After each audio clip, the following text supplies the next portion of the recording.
If you wanted to learn English as a taxi driver, don't be shy. I can give you some tips. You can learn English without hesitated.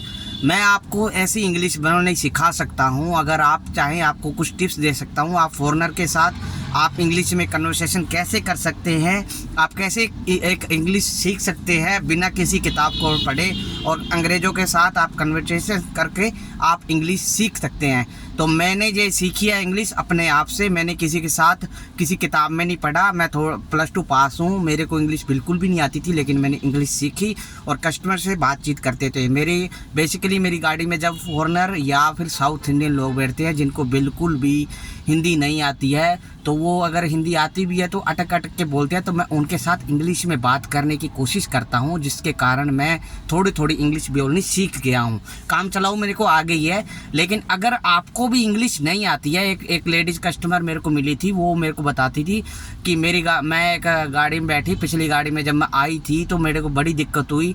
मैंने उनसे पूछा कि क्या बात हुई, तो वो बोली कि उसको इंग्लिश बिल्कुल भी नहीं आती थी और मैं बड़ी मुश्किल में फंस गई, मेरे को उसको बताने में बड़ी मुश्किल हुई।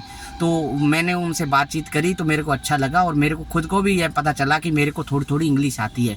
तो आपको पहला काम जो करना है इंग्लिश सीखने के लिए, अगर आपको इंग्लिश नहीं आती है तो पहला काम, अगर थोड़ी बहुत ही अगर आपको आती है तो आपको प्रैक्टिस करनी है। तो फॉरेनर को आप इस तरह से बातचीत कर सकते हैं, उनसे आप पूछ सकते हैं how long time you are here, या फिर आप पूछ सकते हैं how was your experience in India.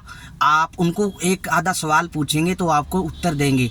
तो जैसे जैसे आप बातचीत करते रहेंगे तो आपको उनसे कन्वर्सेशन करने का मौका मिल जाएगा, और राइड के एंड तक आप पाओगे कि आपको आपका जो वहम था, हेजिटेट थी, वो निकल गई है और इंग्लिश में आप थोड़े थोड़े सीखना शुरू कर गए हैं। आपको ज़्यादा ध्यान नहीं देना, आपको ये भी ध्यान नहीं देना कि आप गलत वर्ड यूज कर रहे हो, आपको कोई दिक्कत आ रही है बोलने में, या फिर वो आपको कभी जज करेंगे ही नहीं। मैंने देखा कि जितना जज इंडियंस लोग इंग्लिश बोलने में हमें करते हैं, फॉरेनर लोग उतना हमें जज नहीं करते, क्योंकि उनको भी हमारी भाषा नहीं आती है।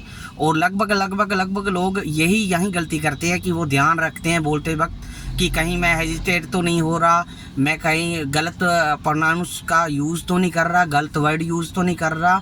देखो जी, कोई दिक्कत नहीं है। मेरे साथ जितने भी कस्टमर बैठते हैं बढ़िया बातचीत होती है, उनको मैं पूछता भी हूँ आखिर तक कि मेरी इंग्लिश कैसी है, तो वो मेरे को बताते हैं कि आपकी इंग्लिश बहुत अच्छी है, लेकिन आप अगर और भी प्रैक्टिस करें तो आप इसमें और भी अच्छा कर सकते हैं। तो मैं उनके साथ बस बढ़िया से बातचीत करता हूँ और कुछ नहीं है, और काम चलाओ इंग्लिश मेरी सीख ली है। और आप भी ऐसी बातचीत करें, उनसे बातचीत का सिलसिला शुरू करें। किसी तरह उनसे पूछें कि आप कहाँ से हो, कैसे आए हैं, आपका नाम क्या है, अपना नाम बताएं, तो आपको धीरे धीरे उनका समझ में लग जाएगा। अगर वो उनकी भाषा में कुछ ऐसी चीज़ समझ में नहीं आ रही है तो आप उनको बोल सकते हैं कि I can't understand what you से, कैन यू रिपीट अगेन। या आप ये पैराडॉन शब्द जो होता है, पैराडॉन भी बोल सकते हैं। तो इसका मतलब होता है माफ़ करना, मेरे को समझ में नहीं आया। सीधा बोल देते हैं, सॉरी बोल सकते हैं, सॉरी आई कांट अंडरस्टैंड।